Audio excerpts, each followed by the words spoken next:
Baik, kita mulai ya. Assalamualaikum warahmatullahi wabarakatuh. Waalaikumsalam warahmatullahi wabarakatuh.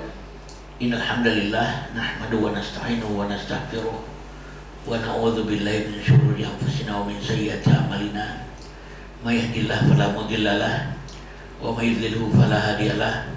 Asyhadu an la ilaha illallah wahdahu la syarika lahu wa asyhadu anna Muhammadan abduhu wa rasuluhu la nabiyya ba'dahu. Allahumma shalli wa sallim ala nabiyil karim sayyidina Muhammadin wa ala alihi wa ashabihi wa man tabi'ahum bi ihsan ila yaumiddin.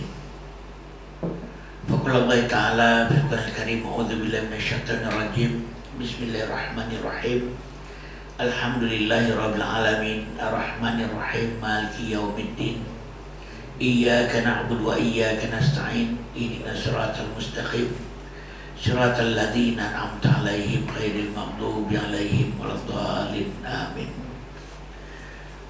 Baik, ayah bunda sekalian, pada siang hari ini kita tetap mencoba proses menuntut ilmu.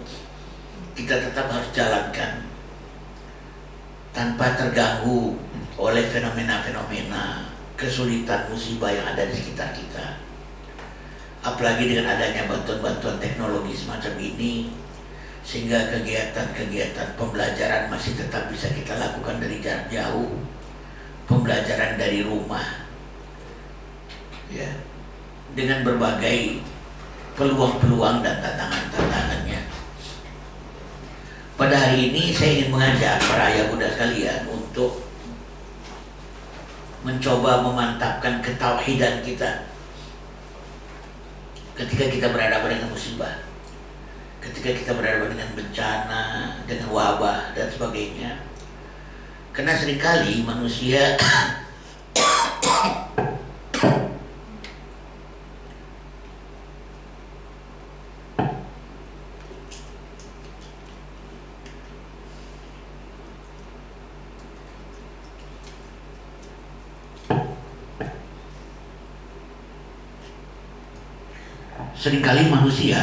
dalam situasi terjepit, terdesak, dalam situasi musibah, bencana, wabah dan sebagainya, saking paniknya dia, saking bingungnya dia, saking gelisah dan stresnya dia, lalu kemudian dia mulai melupakan Allah.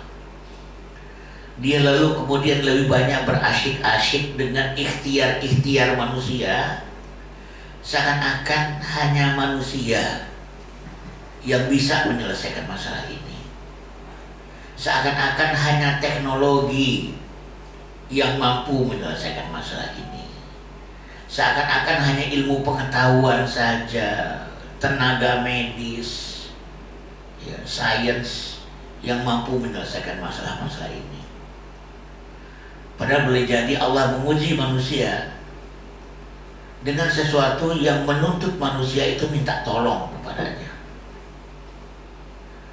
Ayah bunda sekalian, ketika Rasulullah itu lahir, beliau lahir di tahun yang disebut dengan tahun gajah.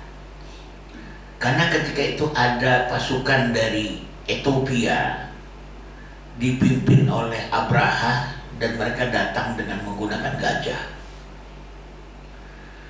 Peristiwa ini Allah abadikan dalam Al-Quran dalam surat Al-Fil. A'udzu billahi minasyaitonir rajim. Bismillahirrahmanirrahim.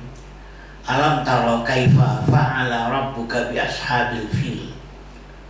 Alam yaj'al kaidahum fi tadlil wa arsala 'alaihim tayran ababil tarmihim bihijaratin min sijil faja'alahum ka'asfin ma'kul.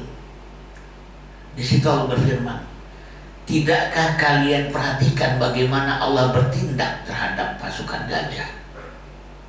Di situ diingatkan Allah yang bertindak, bukan manusia yang bertindak, bukan kekuatan militer yang akhirnya mengalahkan dan mengusir pasukan gajah itu. Alam yaj'al kaidahum fi tadlil. Dan tidakkah kalian melihat bagaimana Allah jadikan tipu daya mereka menjadi lemah? Lagi-lagi sekali lagi Allah mengingatkan Allah yang bertindak, Allah yang membuat mereka itu tipu dayanya jadi lemah. Wa arsala alaihim tayran ababil, dan Allah pula yang mengutus kepada mereka itu burung ababil. Allah, Allah, Allah, Allah. Tarmihim bihijaratin min sijil. Lalu kemudian burung-burung ababil ini melempari mereka dengan batu-batuan neraka. Faja'alahum ka'asfin ma'kul. Rupanya bukan batu-batuan itu yang membuat mereka itu menjadi berlubang-lubang seperti daun yang dimakan ulat, tapi tetap Allah yang membuat mereka ya bagaikan daun yang dimakan ulat. Allah yang membuat mereka. Ayat ini mengingatkan kita secara berulang-ulang, ini umat Muhammad, umat dari Nabi yang baru lahir ini adalah satu umat yang memang dibekali dengan sains dan teknologi yang luar biasa, tetapi sebenarnya ketergantungannya mereka pada Allah itu tinggi. Ini keyakinan dasar yang harus kita bangun. Aku yang bertindak terhadap pasukan gajah. Aku yang menjadikan, Allah yang menjadikan tipu daya mereka itu lemah. Allah yang mengutus kepada mereka burung ababil. Allah yang menjadikan mereka itu bagaikan daun-daun yang dimakan ulat. Allah. Ini peringatan awal. Hai Nabi dari umat terakhir zaman, kalian itu bergantung pada aku, kata Allah. Apapun yang terjadi, kalian itu bergantung pada aku. Makanya dalam peperangan Badar pun diingatkan, falam taqtuluhum walakin Allah qatalahum. Bukan kalian yang membunuh mereka, tapi Allah yang membunuh mereka. Wa ma ramaita idz ramaita walakin Allah rama. Bukan kamu yang memanah pada saat kamu memanah, tapi Allah yang memanah mereka. Walil mu'minina minhum bala'an hasanah. Dan Allah uji orang-orang mukmin itu berupa ujian kebaikan. Allah loh yang membunuh. Allah loh yang melontarkan panah saat kalian memanah, bukan kalian. Dijadikan oleh Allah umat Muhammad ini umat yang di satu sisi dibekali dengan intek yang luar biasa, tapi di sisi lain umat yang menjadi semakin bergantung pada Tuhannya, lebih daripada umat sebelumnya. Ini yang kita diingatkan, umat yang depend on Allah. Kenapa? Manusia ini memang makhluk bergantung. Khalaqal insana min 'alaq. Telah diciptakan manusia itu dari sesuatu yang melekat, nempel. Malah kayak lintah. Kayak lintah. Manusia itu selalu bergantung, gak bisa gak bergantung. Kalau dia gak bergantung pada Allah, maka dia akan bergantung pada selain Allah, itu pasti. Karena selalu melekat. Karena dia itu memang fitrahnya tercipta dari sesuatu yang melekat, dari Allah. Ya. Saya kemudian Allah ingatkan, aku yang tempat kamu bergantung.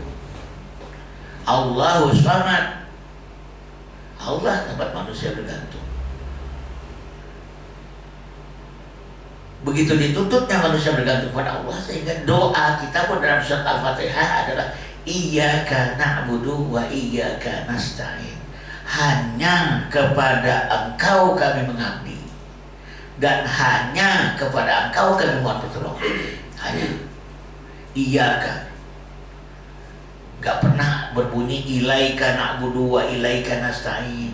Nah, kalau ilaika na'budu wa ilaika nasta'in itu artinya aku bisa meminta padamu, tapi juga bisa minta yang lain. Aku bisa minta tolong padamu, aku juga bisa minta tolong sama yang lain. Gak pernah juga na'buduka wa nasta'inuka, meminta padamu dan mengabdi padamu dan mengabdi meminta padamu, enggak. Tapi iyyaka na'budu wa iyyaka nasta'in. Dalam situasi kita berhadapan dengan musibah, bencana, cobaan, malapetaka, wabah, di sini diuji tauhid kita. Kepada apa dan siapa kita bergantung. Tauhid uluhiyah kita diuji sekarang. Apa itu ilah?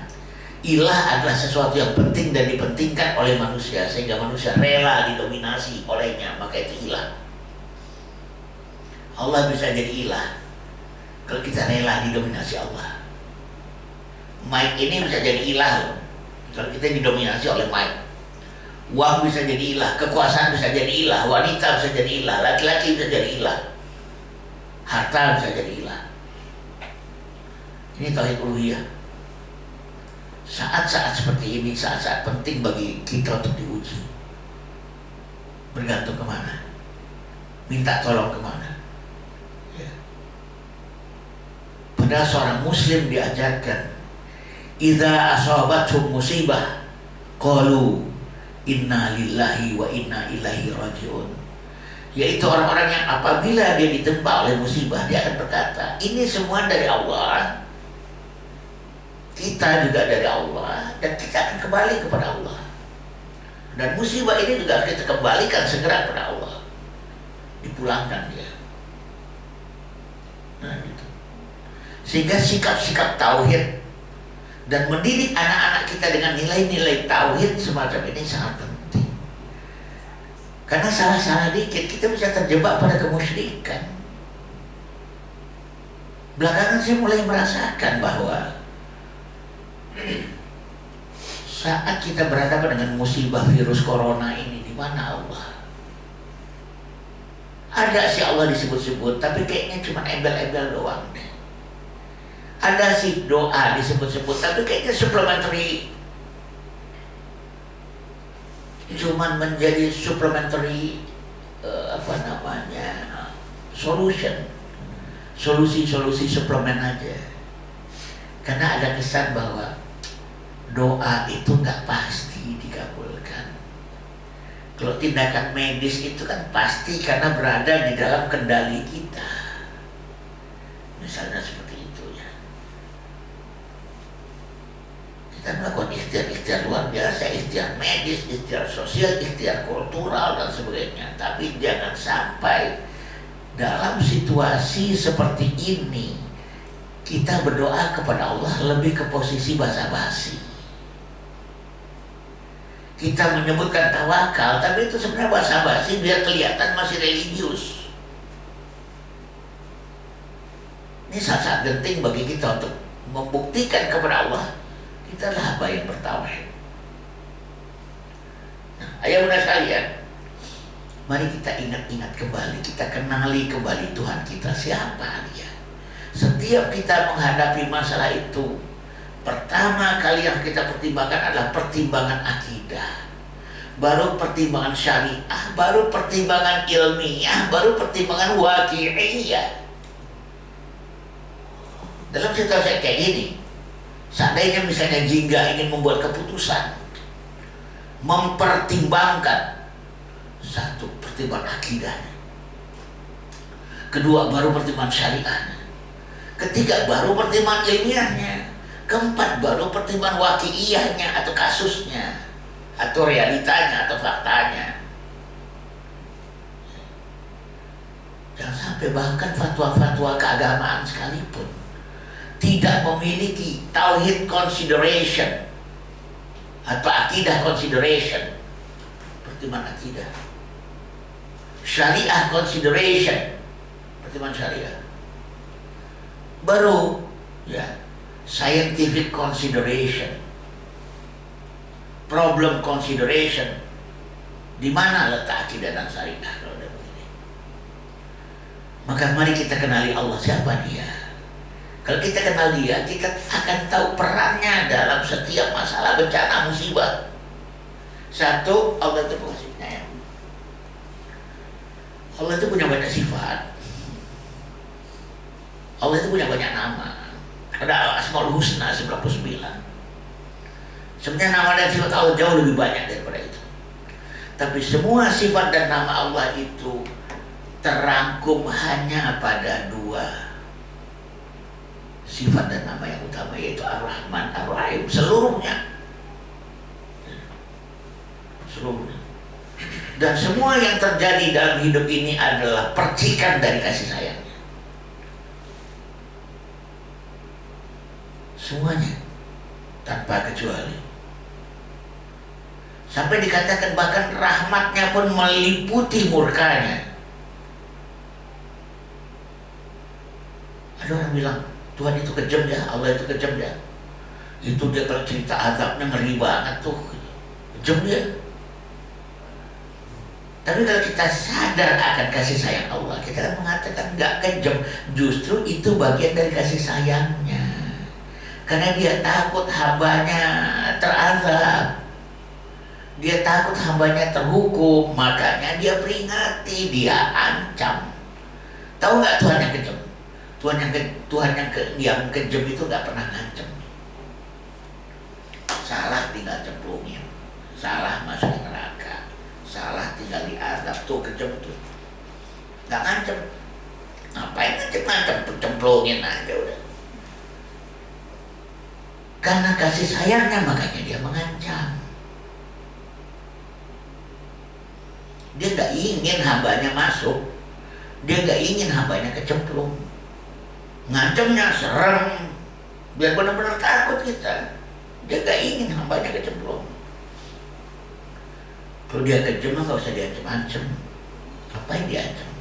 Dosa masukin, dosa cemplungin.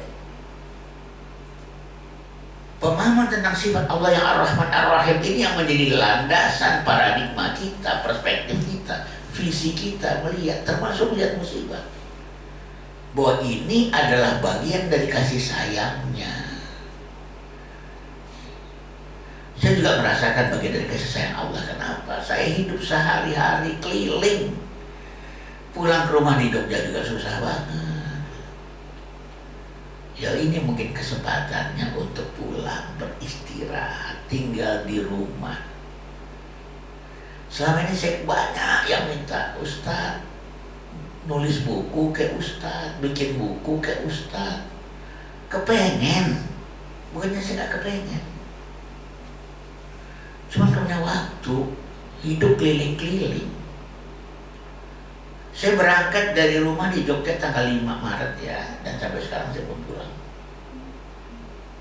Baru pulang hari Kamis dan besok berarti ya. Ini juga nanti saya ke Bandung dulu. Dari Bandung baru balik ke Jogja. Nah, dengan kasih sayang Allah ada musibah ini. Sehingga saya punya, dengan musibah ini hampir semua acara saya itu batal. Harusnya Senin Selasa kemarin itu seminar fitrah keimanan di Jingga. Sabtu Ahad besok biasa PES batal, diganti hari ini nih. Ya. Semua acara saya itu pada batal sampai pertengahan April. Kasih sayang Allah, Allah kepengen saya punya waktu buat nulis buku. Saya kadang-kadang juga takut, ya Allah tegur nanti di akhirat, hambaku, engkau aku berikan kemampuan menulis loh, tulisanmu bagus-bagus loh, tapi kenapa engkau gak bisa bikin buku? Tapi juga dianggap Allah, dihukum Allah juga nanti di akhirat, dikasih potensi kok gak diaktualisasikan. Nah sekarang Allah kasih waktu. Deh, kalau istilah saya biasa ini, bertapa deh, tulis tuh buku.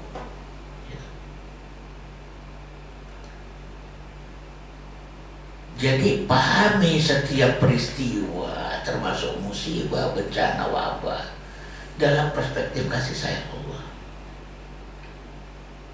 Bagaimana Allah menyayangi itu semua. Kadang-kadang saya kepikiran, iya, cuman maisha saya dari mana? Makan saya dari mana? Kan selama ini maisha saya dari ngasih ceramah, seminar, training, workshop, bicara penting di sana sini. Tapi sekarang gimana dong? Oke, saya nulis buku, tapi kan butuh makan. Tapi tetaplah, kalau seandainya kita yakin bahwa Allah itu pengasih penyayang, minta kepada Dia. Ya Allah, datangkan maisha untukku dari sumber yang lain. Dari sumber yang gak pakai ceramah-ceramah. Datang juga, betul Allah itu.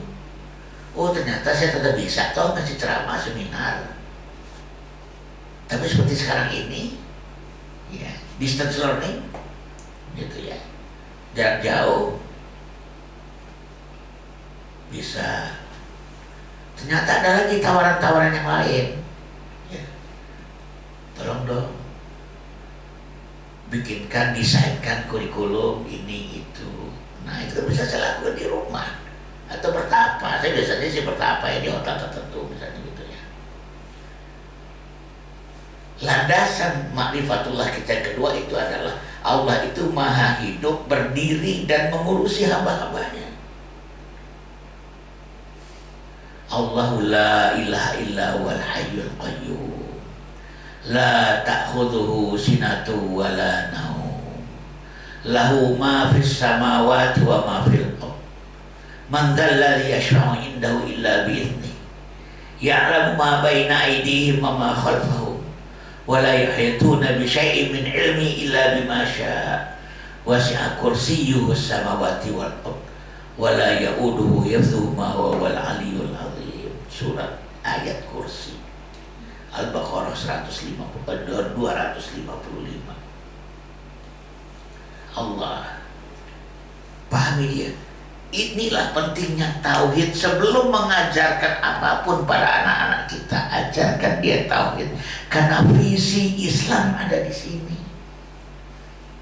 Kalau pencapaian misinya ada di syariat. Tapi apa itu Islam? Apa itu Allah? Bagaimana cara kita memandang masalah, musibah, bencana, wabah dan sebagainya? Bahwa Tuhan kita bukan Tuhan yang tidur, bukan Tuhan yang cuma nonton doang melihat kita menderita menjerit-jerit, bukan Tuhan yang tak bertindak apa-apa. Dia adalah hidup, berdiri dan mengurusi makhluknya. Dia tidak mengantuk dan tidak pula tidur, standby. Dan dia sibuk. Kulla yaumin huwa fi sya'nin. Setiap hari dia dalam keadaan sibuk. Ya, dalam surat Ar-Rahman. Ya. Selama ini tanpa sadar kita memiliki perspektif Tuhan itu seperti yang digambarkan oleh Plato, filosof Yunani, bahwa dia adalah prima causa. Dia cuma pencipta pertama aja, penyebab pertama doang. Sesudah itu dia udah gak terlibat apa-apa lagi. Dia nonton doang, menyaksikan. Pasif di arasy sana. Tuhan yang digambarkan oleh Plato adalah Tuhan yang bagaikan tukang bikin jam. Dia bikin jam dengan segala macam mekanismenya. Begitu mekanismenya dia udah jalan, dia jual ke manusia, dia udah gak berurusan lagi. Karena sesungguhnya udah berjalan sesuai dengan mekanisme. Dia gak terlibat, dia gak turut campur, dia tidak menolong, dia tidak membantu. Terlalu banyak manusia-manusia modern yang mengaku muslim mukmin,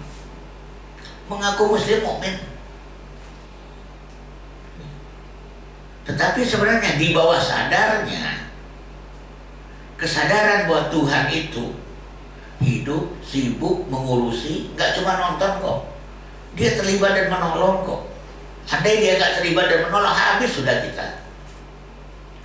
Seandainya ulah kelakuan kita itu berakibat 100% pada kita, hancur kita.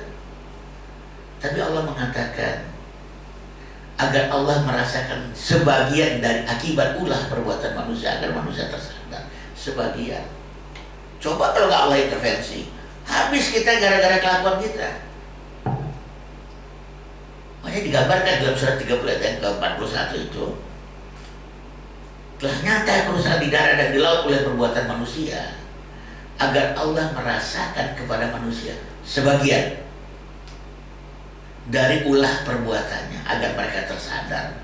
Bayangin kalau 100% Allah balikkan kelakuan kita itu, habis kita. Jadi mari kita bangun kesadaran bahwa Allah itu gak tidur, Allah terlibat, Allah ngurusin, Allah bantu kita. Andai Allah gak bantu kita dalam menolong anak-anak, dalam mendidik anak-anak kita, durhaka semua mereka. Saya pembicara parenting, jangan dikira saya gak banyak salah dalam didik anak, banyak banget. Sebagian yang saya ajarkan itu bukan semata-mata karena saya sukses didik anak. Yang saya ajarkan itu belajar dari pengalaman saya gagal. Bayangkan kalau Allah gak terlibat. nggak mengintervensi, didiemin aja, durhaka semua kita. Makanya dikatakan Allah itu maha hidup, berdiri mengurusi hamba-hambanya dan dia sibuk. Bukan Tuhannya Plato, bukan Sang Prima Causa. Kadang-kadang kita menjadi sekuler tanpa kita sadari. Mari kita ingat bahwa kita ini menjadi sekuler tanpa kita sadari.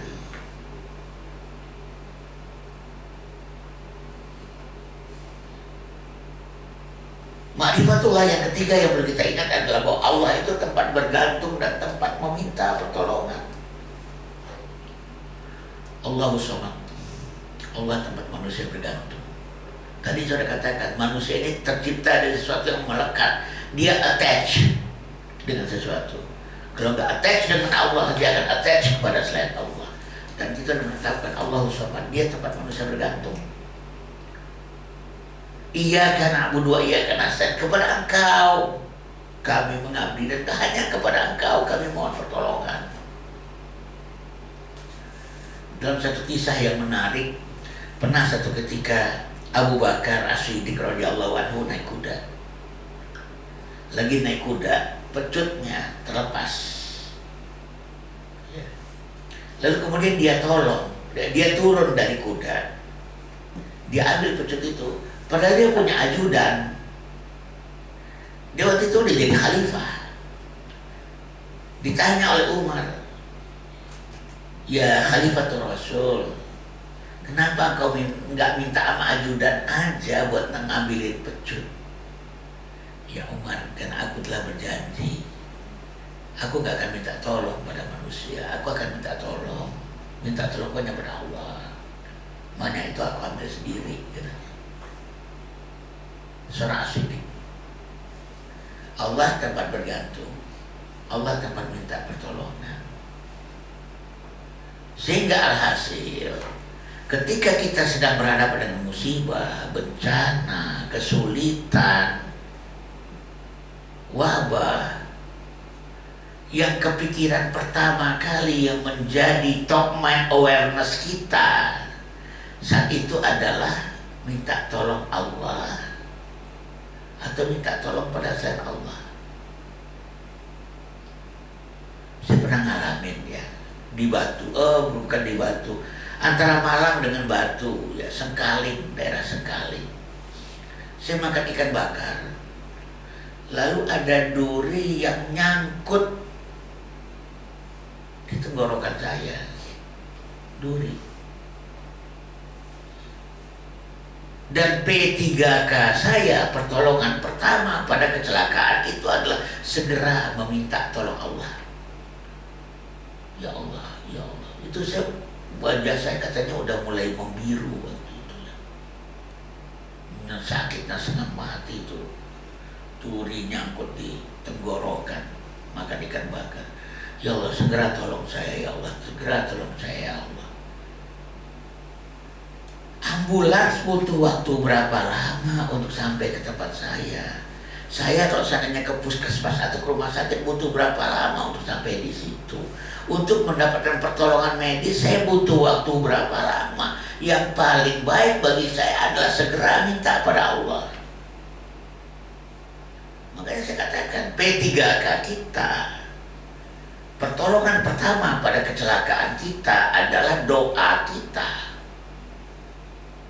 Baru sesudah itu minta bantuan secara saintifik, secara ilmiah, melakukan ikhtiar-ikhtiar yang bisa kita lakukan sebagai manusia.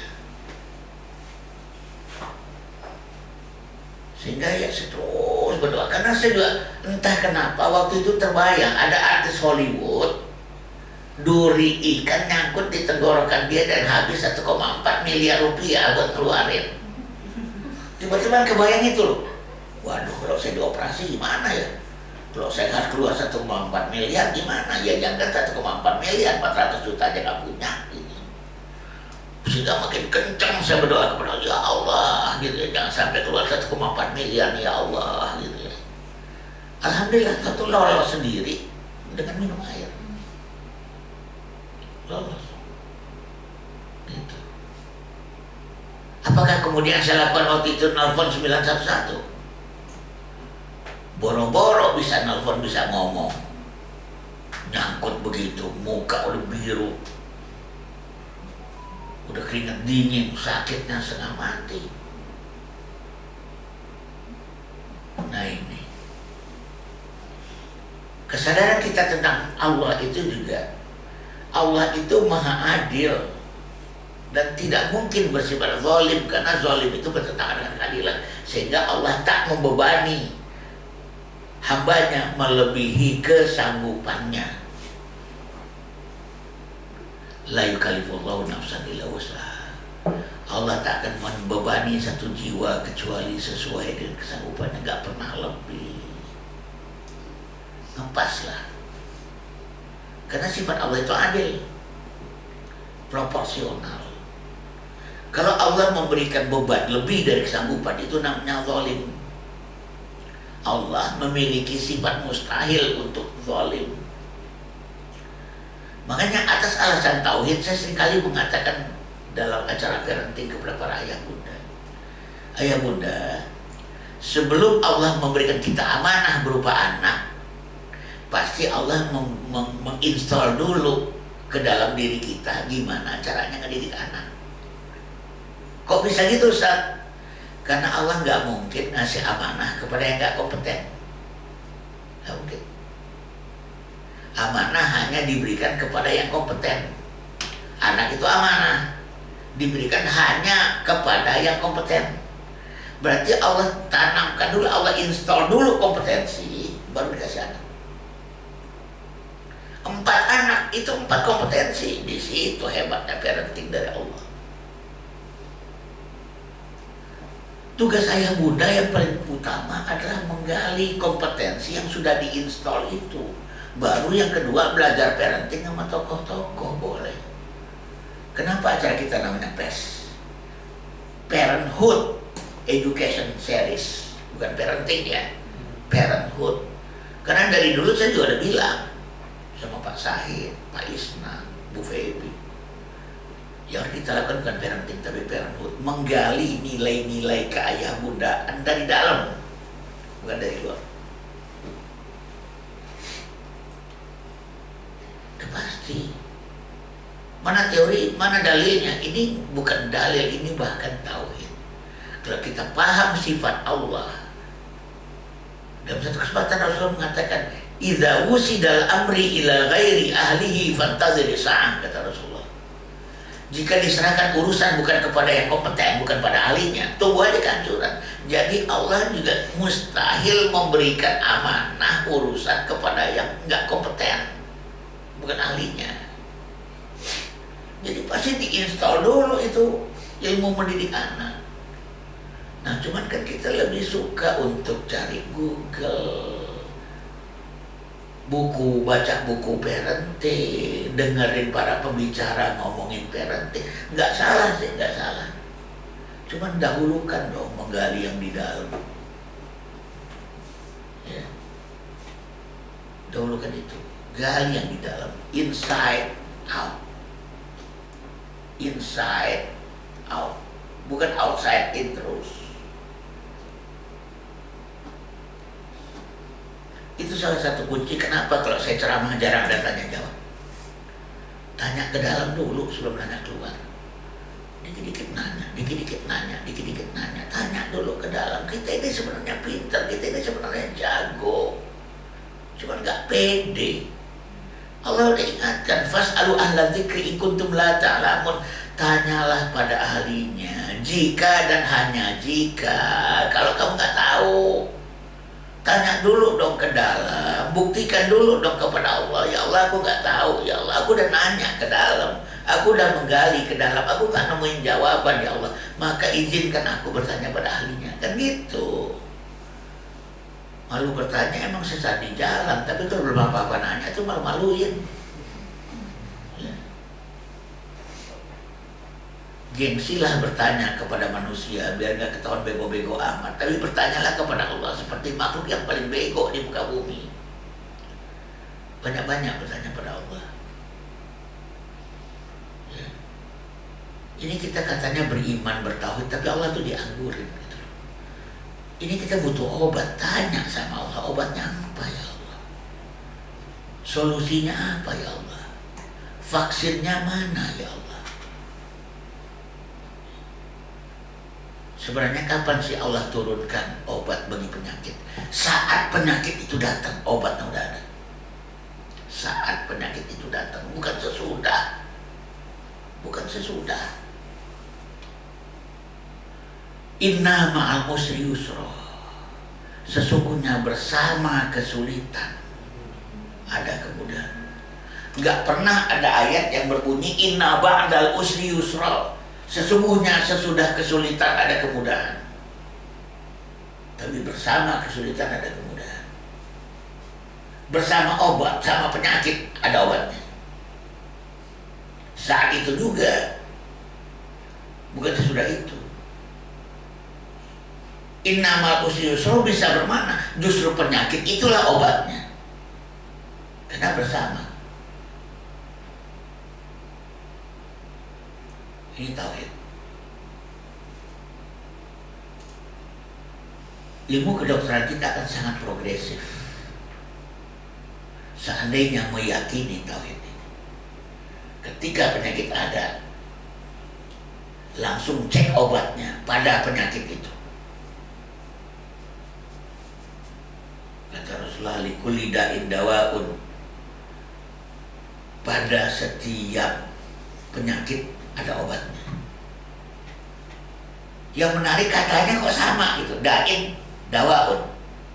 Akar katanya sama tuh, da'in dawaun. Memang boleh jadi obatnya ada di penyakit itu sendiri. Obat dari mabuk duren itu ada di duren.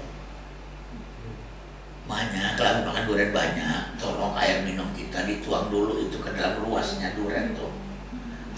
Tangannya agak diinin dikit ya, biar getahnya masuk ke air baru diminum. Mau cuci tangan juga sama biar gak bau lagi, cuci tangan di situ.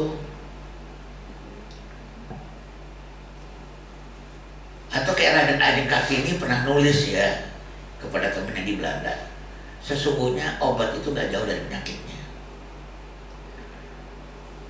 Raden Ajeng Kartini pernah hidup di kapan?